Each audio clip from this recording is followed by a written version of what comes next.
Welcome. I'm Pam Laricchia from livingjoyfully.ca, and today I'm here with Jayn Coburn. Hi, Jayn.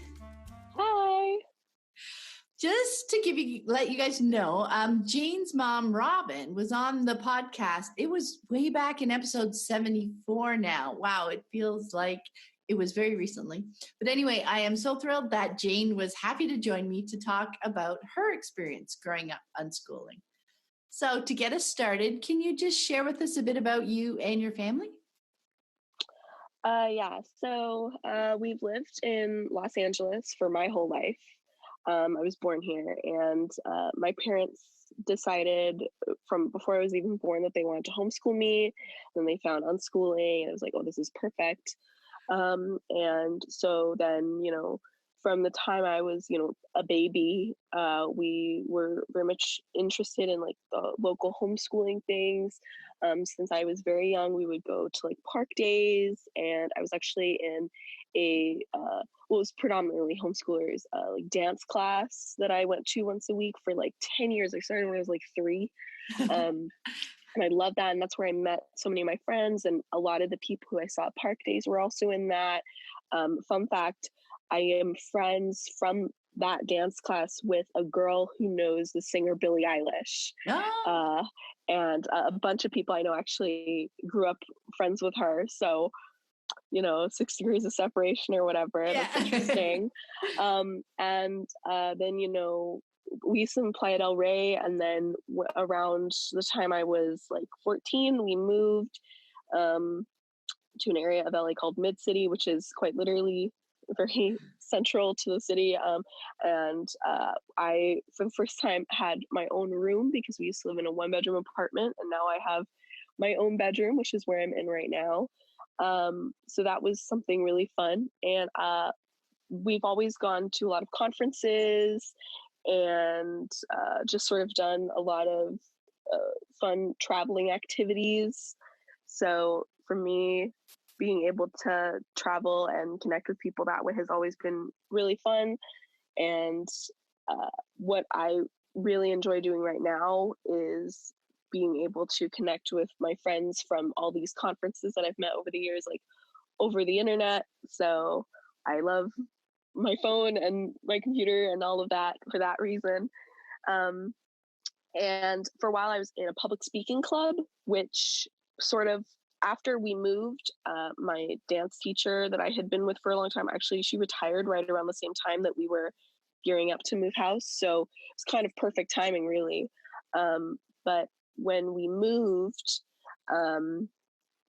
I didn't really have an activity for a while, and I didn't mind that because I enjoyed the downtime of just sort of being by myself and hanging out in my house and stuff a lot. Yeah. But I discovered this thing called Speakers League that my friend Lily, who I knew from the dance class, she's like my best friend. She had been doing this speaking club, and I went along with her just one day because I was hanging out with her and she had to go to it. So I just went as a guest, and it was really fun.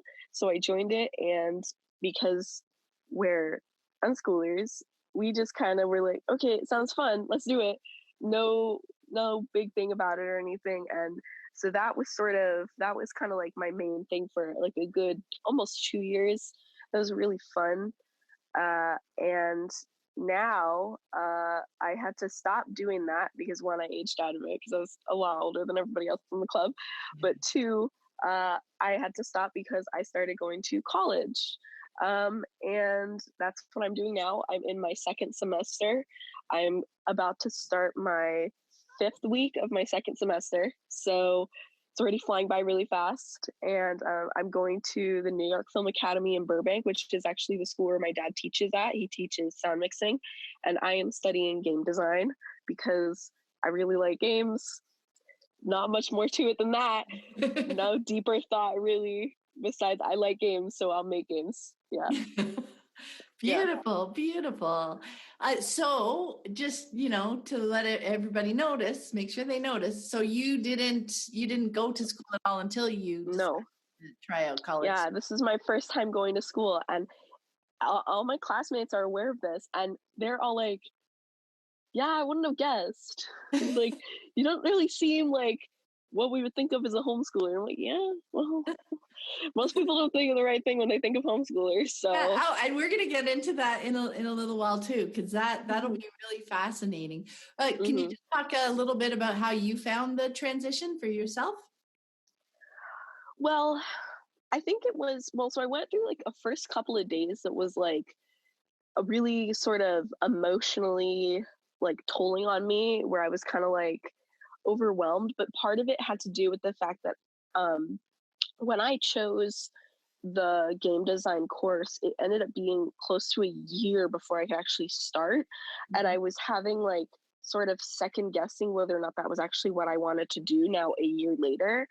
Um, and, now that it's been, this was back in September. So now it's been, months, and I'm feeling much more, I'm feeling much better about the choice, but I'm still, I'm sort of, oh, would I rather do filmmaking there instead? And I think what I'm going to do is, after I finished with game design, do a film degree at the school, because I kind of want to do both now. But when I came to the school initially, I was feeling very like torn. And so that sort of was part of it. And it wasn't just entirely the new experience thing, but I think it being something so new for me did amplify the sort of overwhelmed feeling I was getting. But at the same time, the transition was certainly helped a lot because my dad was there. I drive like to and from school with my dad pretty much every day, barring a few exceptions where I have to like Uber, which I always have to account for like an extra 20 minutes when I do that, because the Uber drivers don't know what they're doing.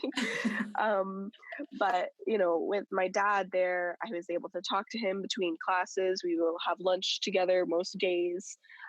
So being able to talk to him and have him right there immediately made it feel a lot easier to sort of get into the swing of things. Mm-hmm. And knowing also that because we're unschoolers, even though I'm now, not school aged anymore, we're still an unschooling family. Yeah. Being able to like just go and talk to my parents, and also to, if I felt like it, just decide I didn't want to do it anymore at any point, with no like stress or repercussions from them, besides them wanting to make sure that was what I really wanted to do. It relieves a lot of the stress of, oh, if this isn't right, what do I do? Like, I'm gonna be stuck like this. Ugh. No, there's none of that. So I think for some people, with that, moving into something new, even if they're not unschoolers, it can be very like, oh, well, I've committed to this, I have to finish it even if I don't really want to. The other thing is, luckily, I'm in a very fortunate situation that because my dad works at the school, I only have to pay very small like lab fees to go to the school. I don't have to pay the normal tuition, which means I don't have the same financial burden that a lot of people would have as well, which makes me a further, fortunate and privileged in the situation to have less stress. But in terms of the transition into it itself, like that first week, it was stressful, but in a sort of exciting way. And I think all of these other things, not having that financial burden and having the I know I can just stop if I want to mindset really did help me in terms of the long-term thoughts. Like, oh, well, if I don't like this, it's fine, you know? Yeah. It was not that difficult, basically. I love that. I love the way you explained it too. All those pieces of it are so understandable, and the importance of even the importance of it, knowing that it's a choice, right? Like, Yeah, even for sure. so, and I love your point that your parents would be, talking with you to make sure that this was the choice, helping you process, like, no, I really do want to leave, if that was the choice, right? So it's not Mm-hmm. about the guilt or the expectation, but it is about, talking about it enough so that you are comfortable with making the choices, which is how we love to chat with our kids, all the time. That's what you've done all your life with them, right? When you're, joining dance, joining speakers, leaving this, moving, these are all conversations so that we can process and, be more sure of how we're seeing things and how they're sitting with us, right? For sure. Yeah. Yeah, that's awesome. So I'd be curious. I just wanted to talk a little bit about some of your interests growing up and how you pursued them. You talked about dance and speakers club.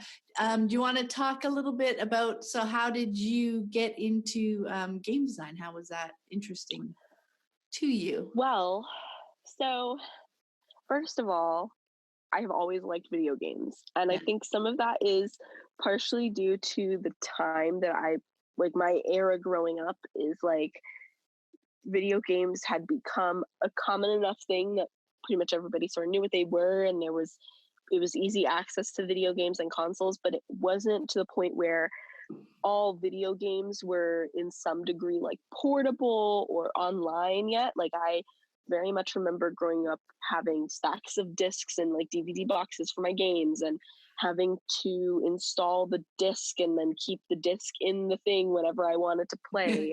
Yeah. And we had like a GameCube when I was little and an original Xbox, and we still have a PlayStation 2 that's actually in my bedroom just over there. And like my parents were always like quote unquote early adopters to like new technology. That's what they've told me. I don't know how true that is, but I assume it is true, especially in the part of my dad. He's told me that he used to like build his own computers. So ever since I was little, like understanding of like games and technology and like using technology first and foremost as a way to like play games and do fun stuff versus like printing stuff. Like we had a printer, but I didn't care about that. I cared about the Xbox. So I've always been very comfortable with that stuff. So I still play a lot of video games now, not as much as I'd like because I don't have as much time now, but I love video games, and I really enjoy playing them, and also figuring out like I love finding like videos on YouTube of like hidden Easter eggs in blah blah blah whatever that are like listing little things that the game developers hid in places and stuff like that. So for me, like the design process of games is always very interesting to me as well. So when I learned that I could study game design, I thought it would be really fun. And a lot of this is from going to conferences. I love board games and like tabletop games, like card games and stuff. So because we always play a ton of those. Like I don't know how much like the parents at the conferences are aware of this, but at conferences up until like late in the evening most nights, there's always some group of like teenagers playing tabletop games in some little corner of the hotel. Maybe it's someone's hotel room or just a part of like the conference lobby that they're not bugging people about. There's always people up late playing board games. And I know the parents do this too. I'm actually wearing a Free to Be t-shirt. It's a conference in Arizona. Yeah. But the parents do this too at that conference, at least. Like they're always up playing games, but the kids are always up playing games too. So I have played so many tabletop games with just at conferences alone. And you learn how to make those at the school I'm going to as well. Like one of my assignments right now is I have to take the game Werewolf and retheme it to be like different characters, because instead of like werewolves it would be like something else. So that's one of my assignments that I have to do for Monday. And with sort of like growing up and learning, I really liked games. It was so many of these different things that I enjoyed doing, playing games at conferences, playing video games for myself. I also really liked playing games and having my parents watch them, or in the case of like games that were too difficult for me or I was scared of, I would like make my mom play them. And I don't mean like ask her to. I'd be like 5 or like 5 or 8 or something, and I would like strong arm my mom into playing Haunted Mansion on the Xbox for me, and I would sit over her shoulder and watch because I was too scared to like do all of the like combat with the scary enemies myself. But I would make her do it, and then I would like boss her around and be like, "Oh no, you got to go over there and do this. Wait, but the thing's over there." And it was still remember it. It was very fun. Yeah. And we would also, me and her would also play Nancy Drew games, because there's these games by Her Interactive that are these like Nancy Drew. I don't even know what genre they would be. They're not like any other game I've ever played, because it's like weirdly kind of 2D, but you're moving around the place and you're talking to people and you're doing little puzzles and you're looking for objects. It's truly just you're doing a mystery as Nancy Drew.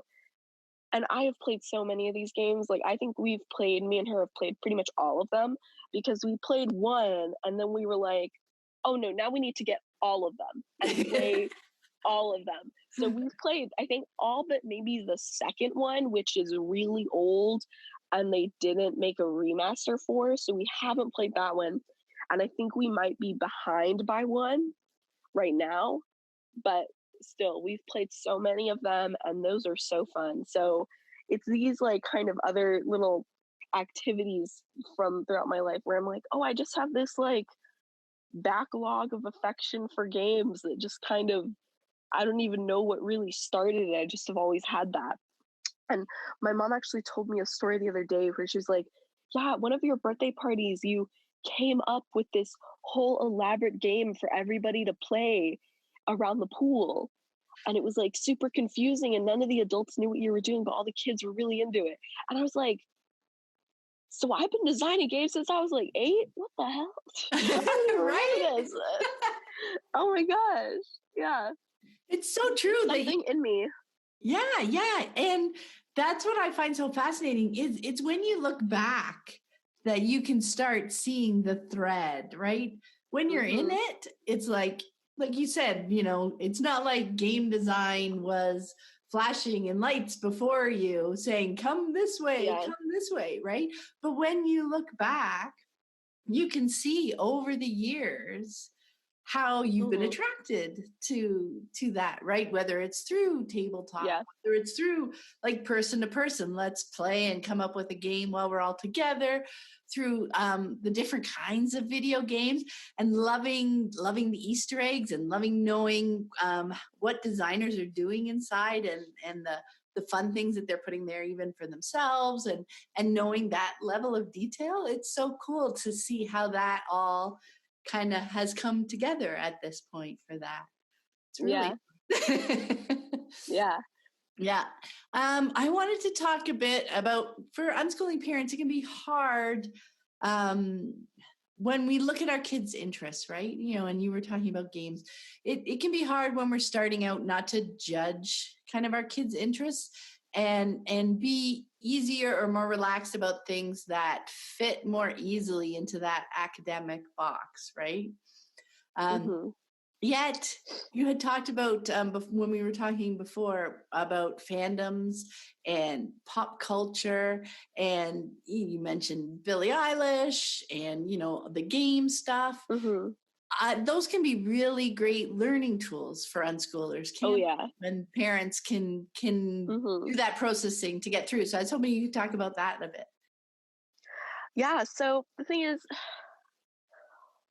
well, first and foremost, I think that a lot of parents have the expectation that when they're learning about unschooling, when they're getting into it, they have the expectation that their kids' interests, allowing their kids to just learn via their interests, because that is kind of like the phrasing around like the pitch for unschooling, which is that your kids aren't going to learn in school, they're going to learn through their interests, which is true. But a lot of parents who are like deschooling still will have the expectation that means that their kids' interests will fall within some sort of academic area, but they can learn it their own way, so they're not going to have to worry about school. But that is obviously not true. But I think what they instead should try and wrap their head around is the idea that most of the areas of academia that, you know, school teaches kids, you know, through high school and middle school and whatever, it's actually that those are things that are in some way part of everything anybody could kind of really be interested in some little ways, you know, math, English, science, those sort of basic subjects. You're going to end up learning parts of those through completely unrelated topics anyway. And it's like the other way around what parents kind of expect it to be. And like, I never got like reading lessons. I learned how to read through, you know, probably a lot of video games and my parents reading to me and having just books I liked. And like, that's one of those things where it's like they didn't expect me to just have like reading as an interest, as if it was like a school subject I was interested in. So flipping in the mind flipping in your mind, like, oh, it's not that your kid's going to be interested in academic subjects. It's that the academic subjects are inherently just part of everybody's interests in some way. Like, I don't like math as a sort of a subject personally. I'm sure that if I had gone to school and had to take math classes, I would have been just completely rolling my eyes, so sick of it by like day one.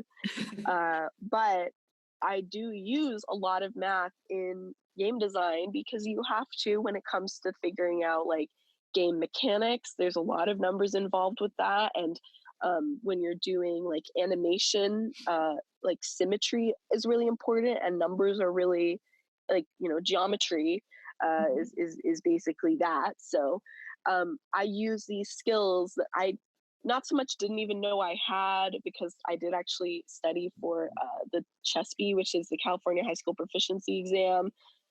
I was doing it just because I kind of wanted to.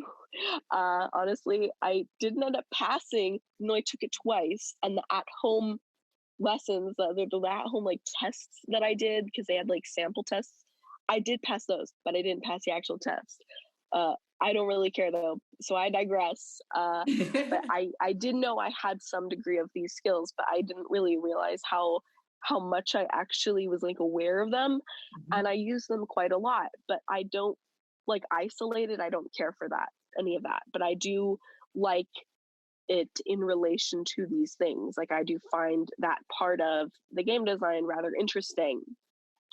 But you know, for when it comes to like the fandom and pop culture stuff, you know, a lot of people don't quite understand that like kids are going to have interests that they may actually never really share with their parents. So they may have like a show that they really like, that they've watched the whole thing of, they've talked to their friends about, but maybe they just don't really feel the need to like talk to their parents about it. Not me. That's not me. But I do know that I know some people, like some of my friends who are unschoolers, who they have lots of interests. It's not that they keep secret. It's just that they don't really care either way about sharing with their parents.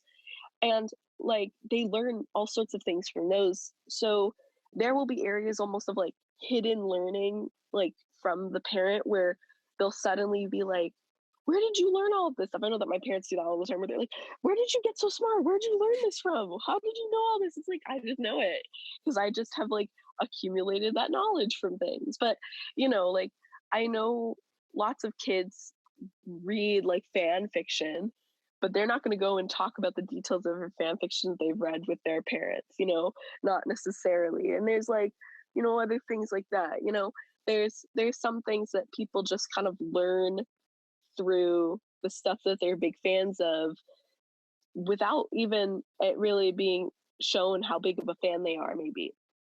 And I think that that's also something that people should be a little bit more like expecting of, is just like, expect that there's going to be stuff that you're going to be really surprised when your kid has this like knowledge about or this interest in, because it's just something that's happened passively without you even realizing.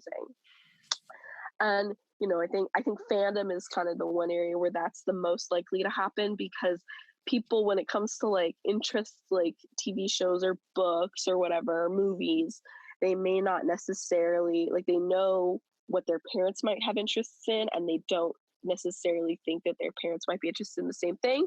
So they might have their own interests that are kind of separate from that.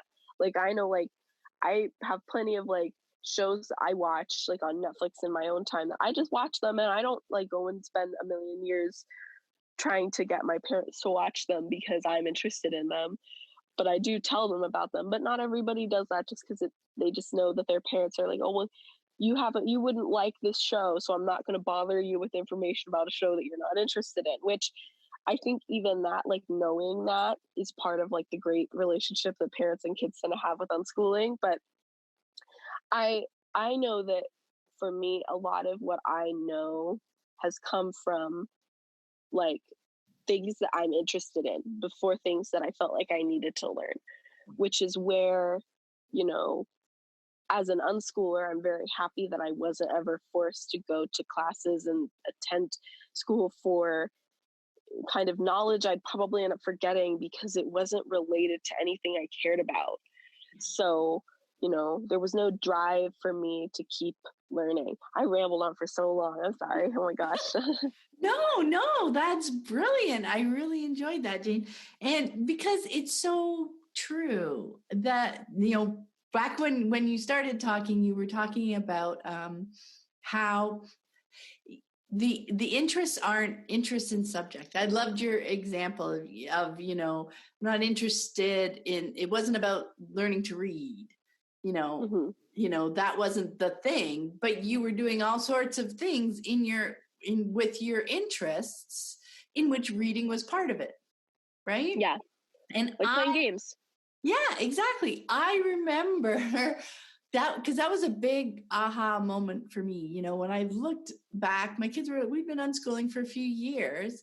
And I looked and realized that you talked about those basic skills, some basic skills with numbers and some history and reading and all that kind of stuff.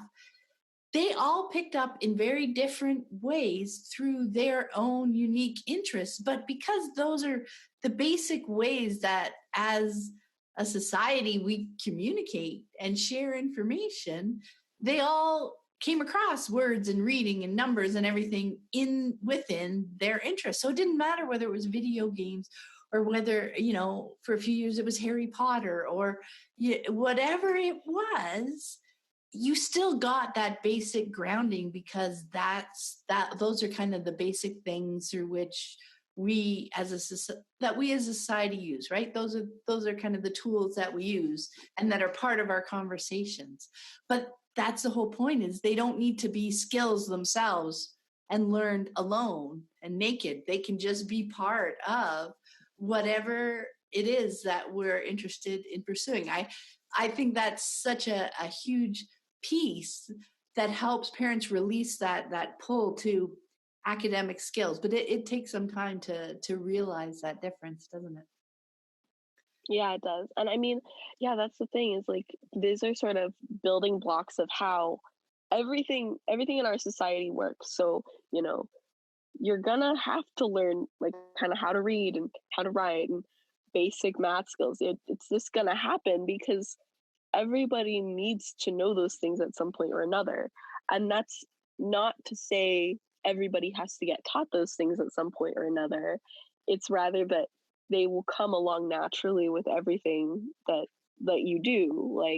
Like I said, like I've played World of Warcraft since I was 11. Well, actually, no, since 2011. So when I had just turned 12.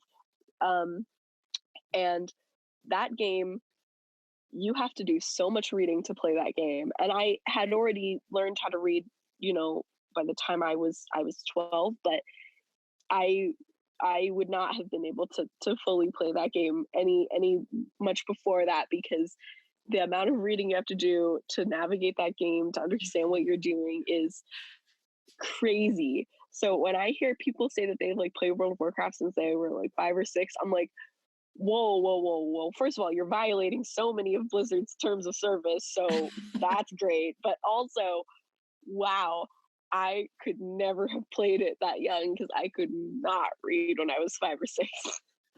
Well, that's it. I love that. You know, and that's what you mentioned. I forget how you said it, but time-wise, it's like when it comes up, when it works for the person. Yeah. Like, it's not about a time thing, right? It doesn't matter. Yeah. Because if you weren't reading strongly before that, you were doing other things. You were playing other games. In reading wasn't a huge monumental component, right? It doesn't mean you were waiting around for that, but you were doing things, and then you were strengthening all those skills that you had at that point too, right?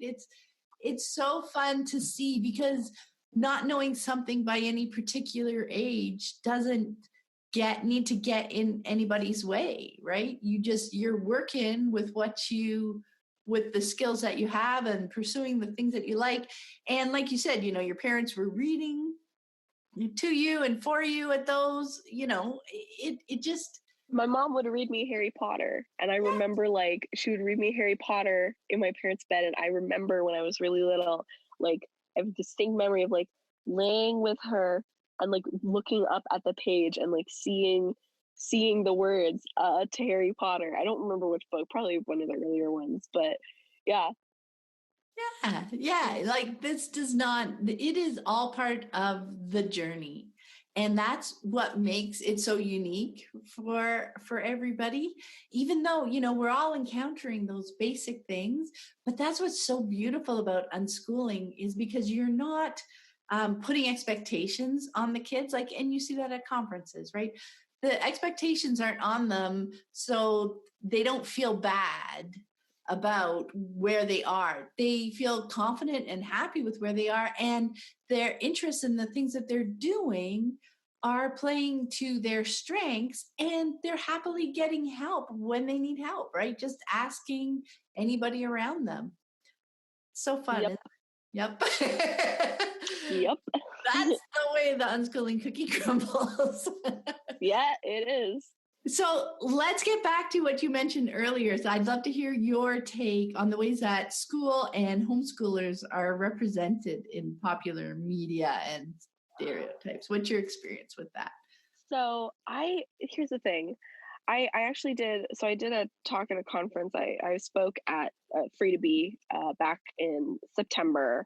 And I spoke about the way that in a lot of, like, movies and television shows, homeschoolers are sort of portrayed, and not very often, to be fair, because they're not really shown much in media at all. But when they are, they're often portrayed as being kind of like some sort of outsider to a certain degree. And sometimes this is sort of in a positive way, and sometimes it's not.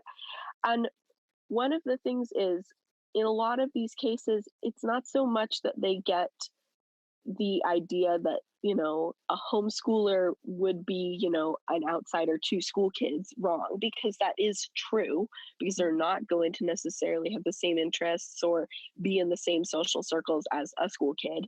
So there's nothing wrong with that. But there's sort of this presumption in a lot of these cases, and it's hard for me to think of examples because there's so few, but it's sort of, there's this presumption that a homeschooler is kind of gonna have to get over their homeschooledness eventually.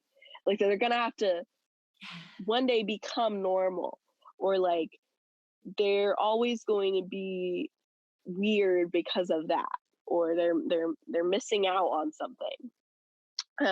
Like, my favorite example to bring up with this, because the character is so central, is in It by Stephen King.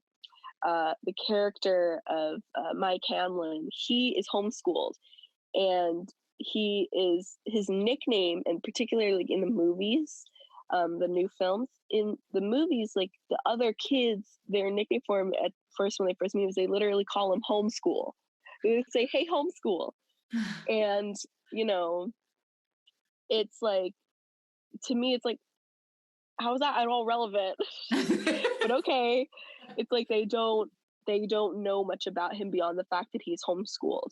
And then the thing is, the character, he's sort of portrayed as he's very sweet and kind, and there's nothing wrong with any of his character traits, but it's interesting because he ends up being the kind of weirdly like the hero of the story, because without spoiling too much for the viewers, I guess, he like he ends up having to be the only one who stays behind in their hometown when everybody else leaves, because when they leave, they forget their memories of Pennywise, the clown. So he ends up being the only person. He chooses to stay behind in the town. He grows up there, and he ends up being the person to call everybody back, being like, hey, Pennywise is back. We got shit to do. And he's the person who gets all the knowledge and who has this like backlog of stuff and all this history about Pennywise that he's able to use to help them defeat Pennywise. So he's like sort of the unsung hero. And in a way, I consider this to actually be a really positive portrayal of a homeschooler, because he never like starts going to school with the other kids, but he also uses his interests that he throws himself into to save the day, which I think is great. But there's a lot of times like on like other shows where it's not even so much the way that the homeschoolers are portrayed, but the way that like the actual school kids are portrayed in like shows like Disney Channel shows, where they've always got this like obligation to their school in this like way that it seems like it just weighs down on the whole plot and all of the characters so much. And in stuff like pretty much every Disney Channel show, like especially in like Hannah Montana is like a good example, because in Hannah Montana, she has this like problem. Oh, she's got this double life. Yeah. And the biggest issue around that is that when she goes to school, she has to be Miley. But when she's, not going to school and not hanging out with her school friends, she's Hannah. And she has to deal with her fame. And if she was homeschooled, that would never be the same issue, because she wouldn't have all the people at her school who know that she is Miley, but who don't know that she's Hannah, that she would have to deal with. Yeah. If she was homeschooled, then she'd just be Miley whenever she wants, and she could be Hannah whenever she wants. And it wouldn't really matter. Yeah. And like Wizards of Waverly Place, because I watched a lot of Disney Channel growing up. Wizards of Waverly Place, that's another show where it's like, they're wizards. Why are they going to school? Like, why are they going to normal high school? What is this? And then they had to like go to wizard school for a minute that was like rip off Hogwarts, and that was also really weird. And just like, it's like, why does school even matter? They're wizards. And like with Harry Potter, even something that they don't really ever talk about is the fact that it's pretty much presumed that all the wizards would be homeschooled before they go to Hogwarts. Yeah. Because they don't ever mention like a wizarding middle school, or like, it wouldn't even be middle school. They're 11 when they start Hogwarts. There is no like earlier education for wizards that's discussed. And even Harry's like muggle education before going to Hogwarts, which was presumably very, lackluster because the Dursleys didn't care about him. But, even that's like kind of glossed over. We don't really care about that. Yeah. But the wizards, they were homeschoolers, and then they started going to learn specific, actually like useful and applicable skills in their life, like magic skills that, it's almost like the same thing as like when people go to study to be like a doctor. It's like, yeah, you can't homeschool how to be a doctor. That isn't gonna work. Not gonna lie. Love homeschooling, love being unschooled, but you can't homeschool how to be a doctor. You need to go and study that. I think almost in like the wizarding world, it's kind of like that. Like there's so many spells, there's so many things about that, and there are so many terrible wizards, especially for like the Muggle-born students. They should go to Hogwarts to learn this stuff, because then it's like they're with people and they're doing that. They're like around magic and they're in the wizarding world. But they were homeschooled before that for most of like the pure-blooded wizards. Like, sounds sucky, but like Draco Malfoy was a homeschooler. And like the Weasleys would have been homeschoolers before they went to Hogwarts. And we don't hear about this because homeschooling is kind of like nobody really wants to talk or hear about like what homeschooling can actually like be useful for, and like why it can be so good. Like I can totally tell the Weasleys would be homeschoolers. They seem like homeschoolers for sure. No, that's so true. You know, as you think about specifically Harry Potter there, yeah, they don't, when they're from a wizard family, yeah, they were at home until it was time to go to Hogwarts. But you're right, it just kind of gets glossed over, not really mentioned, you know, and maybe it wasn't part of that story, but you're right, there are quite a few situations in stories where you're right, I think they don't want to open that kind of can of worms. Yeah, because then it's like, because then people start to think about homeschooling and realize what's going on with homeschooling too much. Yeah, exactly. When I had contacted you before, when we were talking about this call, you also mentioned food choices and food limitations as being something that you were interested in chatting about. So I'd love to hear your experience with that. Yeah, so I never was limited on my food, barring anything with peanuts in them, because I'm allergic to peanuts. So that's like a actual limitation I have. But you know, when I was little, I could eat whatever I wanted. My parents never said, "Oh, you can't eat all of this," or "Don't," or "That's too much sugar." None of that stuff. And I have seen, particularly with like, because and this is sort of to sidetrack myself for a second, I sort of see homeschooling and unschooling as being like a spectrum, like a kind of a gradient from like homeschooling in the sense that like you're doing school at home to then a spectrum across to where unschooling, like a true full-on unschooler, is at the opposite end. And then like there's like middle areas in between, because there's homeschoolers who might be more like unschoolers, and unschoolers who might seem more like homeschoolers, and sort of different areas of where they cross over. And I think the point of that is to say that I have experience with a lot of homeschoolers who are definitely more on this end, where there's a lot of school at home type activities going on.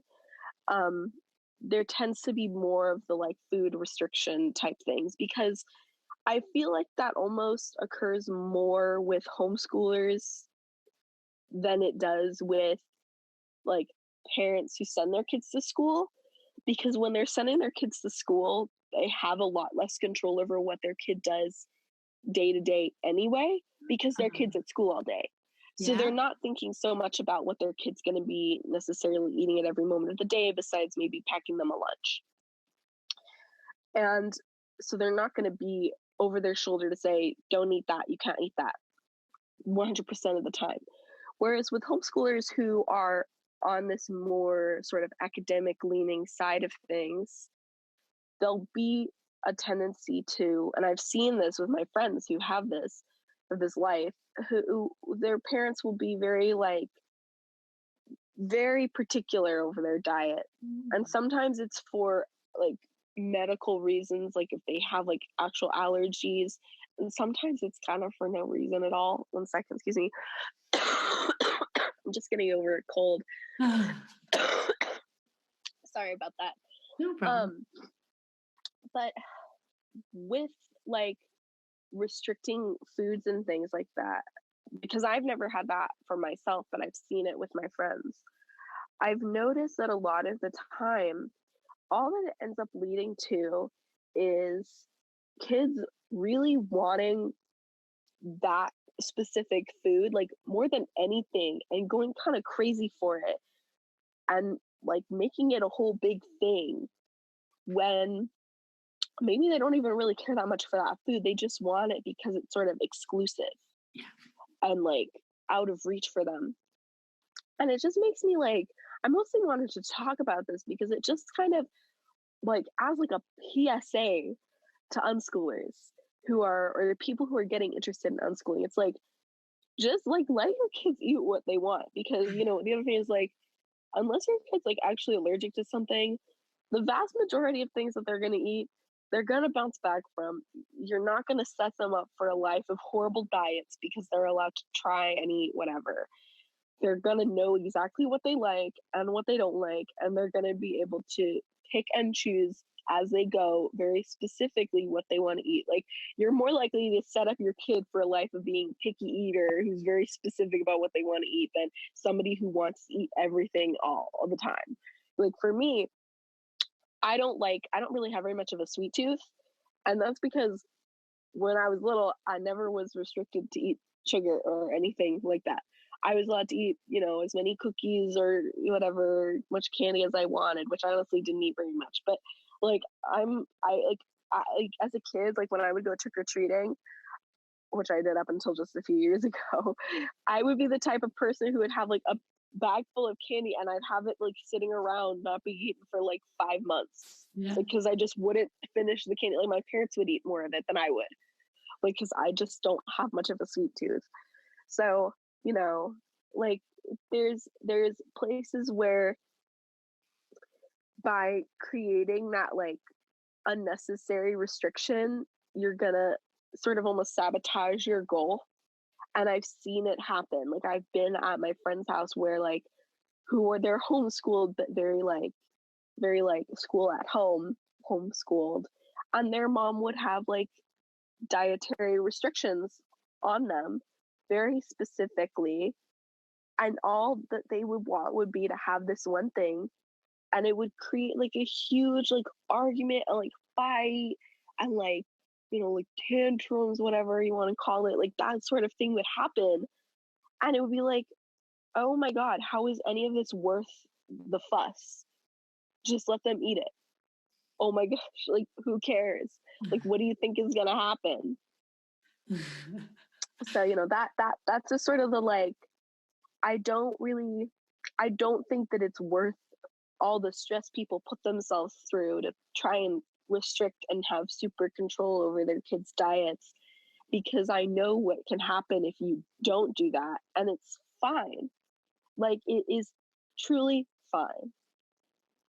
Right? Yeah. I mean, when you think about it, eventually they're going to get to an age where they have control over their food, right? Yeah. And then, I mean, look what you've set them up for. If you leave them in a place where they haven't been able to explore food, that things have been restricted. We talk about that quite a bit on the podcast. I love that you're sharing that you saw it in action, with your friends, that those restrictions, it becomes about the restriction. Like you said, you don't even know how much they'd actually like that food.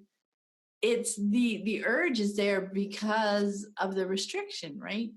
It makes it kind of a forbidden thing, and they want to know for themselves. Yeah. Do I like it? Would I like it? And it so much of that, as you also said, gets in the way of the relationship, the tantrums and the arguments, and it becomes so much about a power struggle over that food, rather than exploration and figuring out whether or not they enjoy it, how they feel when they eat it, and then that's just something they're going to have to figure out later on. And they're going to be able to, because eventually, as a parent, you're not going to be able to control their food, right?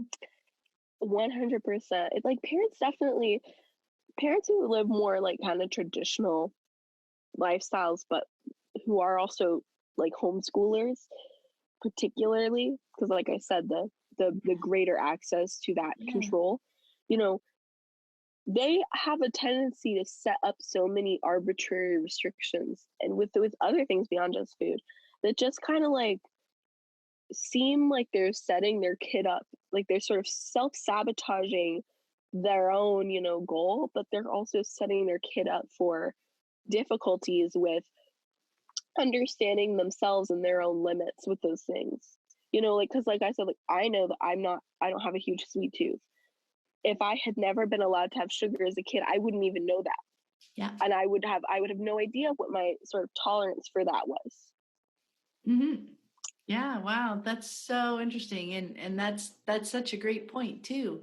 I love the way you phrase it, access to control. Yeah. But it really is when you think of it that way, because they're with their kids all the time. So Mm-hmm.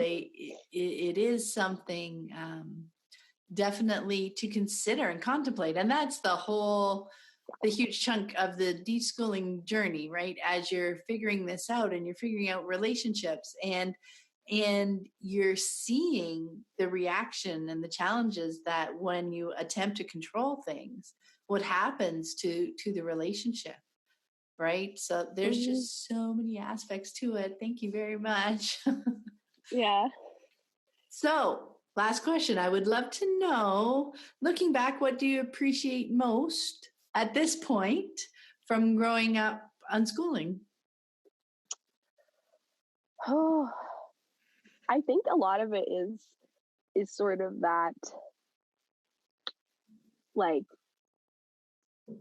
ability to know all my own interests and like my own tolerance for things sort of ties back into this. But like, we could get into like whole thing about like screen time and that stuff too. My parents never really put any restrictions on kind of anything I ever really did beyond, kind of things that they had to, maybe like financially or safety things. But generally there was no arbitrary restrictions on anything I wanted to do or anything I was able to do.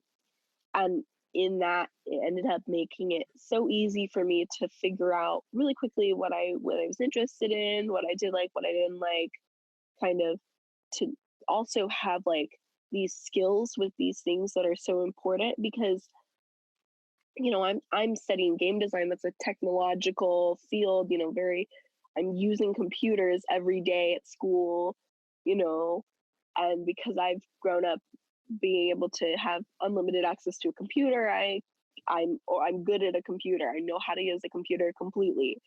And it's sort of things like that, little things that you don't really think like, oh, it wouldn't make that much of a difference beyond like, oh, your kid can play video games all day. No, I have like a whole other skill set that's so important. And it means that in a weird way, if I'm like, I can spend my time with my parents as much as I want to, and like I can talk to my mom about what I've been doing and all these things, and talk to her about things I'm interested in. And then when I'm done with that, like when we're done talking, or if I'm, ready to sort of, if I'm tired of being like social or whatever, I have all the tools in my mindset of knowing all the different things I'm interested in that I could go and do. Because Yeah. I have never had like a limit on being able to just go off and do my own thing.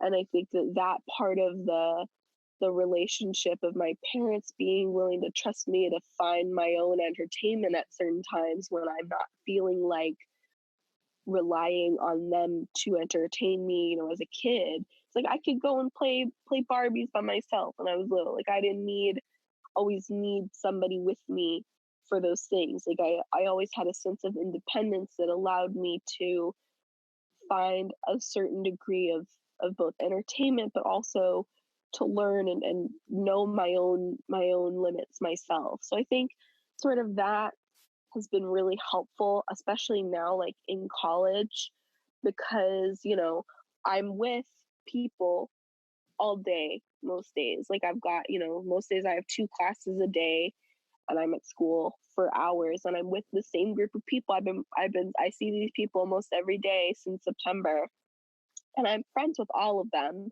And we're all like varying of different ages and what have you, lots of different life experiences, we're all from different places, but having that knowledge of like what I'm interested in myself and what I know for myself and sort of my own limits with even like just the social situations it makes it so easy for me to jump right into their discussions because they have all different life experiences, especially the people in my class who are a little bit older.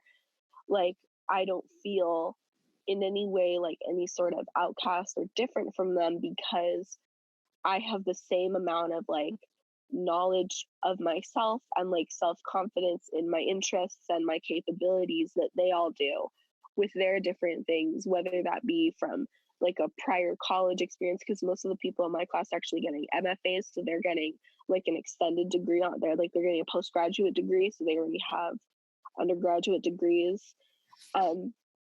So, you know, they already have like a whole bank of knowledge of things that they know and they're interested in and whatever. And I have all of this from my whole life.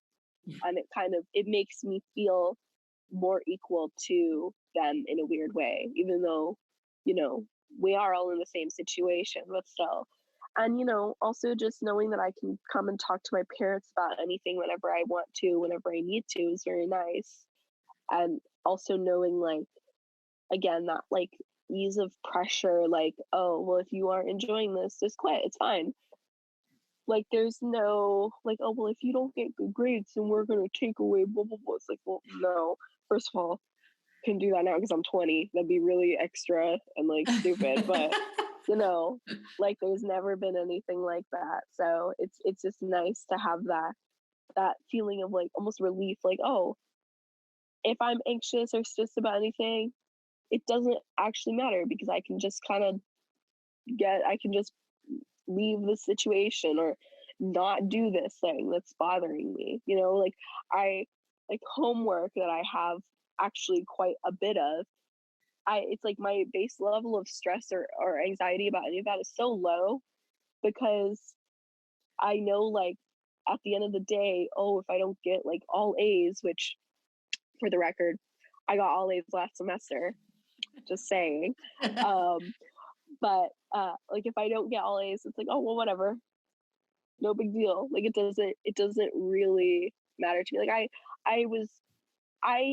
my dad told me about how he had a student who, because he teaches at the school, right? How he had a student who came into his class who was sick, who was like quite sick, and my dad was like, no, you gotta go home. You cannot come to class. And the student was like, no, but I can't miss class. Like, I can't, my grades, blah, blah, blah, all this stuff. And my dad was like, go the hell home. What are you doing? And it made me think about like the other day, like a week ago, I had a class on a Saturday, which was like a makeup class for class that we didn't have a few weeks ago. And I chose not to go to class because I was feeling sick. Like I had a cold and I'm still just getting over it a little bit. Like I'm a little sniffly still, but you know, now I'm fine. But a week ago I was quite sick and I wasn't feeling well. And I was like, you know, no, I'm just not gonna go to class. And so I sent an email to my teacher and it was fine. And then I passed out and slept the whole day. So it's fine. You know, and it's things like that where obviously it's like I didn't really think very much about it. I was thinking more like, how do I feel? Not so much like, oh no, my grades are gonna suffer because I missed this class. It's like, whatever. If I miss one class, it's not gonna be that bad for me. The other thing is, so the school's it's a little easy to get good grades at the school. Not gonna lie, like it's the grading criteria is not that intense at my school, but it's like I don't even really care that much about that because I just want to do my best. And where I care about like the grades is I care about it reflecting that I've done my best work because that's what I'm striving for myself. But I don't really care about the actual grade itself, if that makes sense. So that's something that I think unschooling has given me that I really appreciate because it gives me a different perspective when I'm doing all of this stuff. It's this really big thing that I'm doing, you know? And again, like I just like being able to hang out with my parents and spend time with them and be close with them in a way that I think a lot of school kids don't have like a super like close, like friendly relationship with their parents in the way that unschoolers tend to have with their parents. Mm-hmm. So Wow. I think all those things, yeah. Yeah. Yeah, I love that so much, Jayn.